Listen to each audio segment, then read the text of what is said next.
வணக்கம் சிஸ்டர்.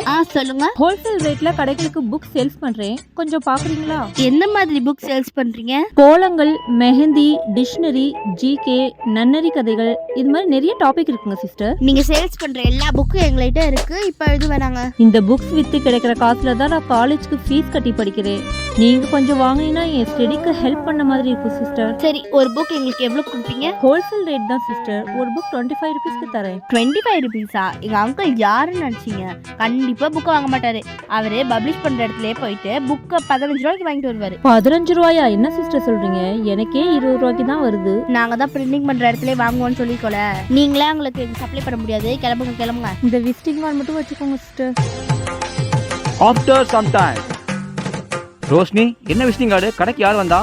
ஏதோ காலேஜ் படிக்கிற பொண்ணா இந்த மாதிரி புக் எல்லாம் சேல்ஸ் பண்றாங்களாம். எவ்வளவு சொன்னாங்க? நம்ம எவ்வளவுக்கு வாங்குவோம்? நாம 5 ரூபாய்க்கு வாங்குறோம். அந்த பொண்ணு 25 ரூபா சொன்னது. 25 ரூபாயா? இதெல்லாம் வித்துதான் அந்த பொண்ணு காலேஜுக்கு ஃபீஸ் கட்டுதான். என்ன சொன்ன? நம்ம தான் கிடைச்சோமா, அதான் விரட்டி விட்டேன். விரட்டி விட்டுட்டியா?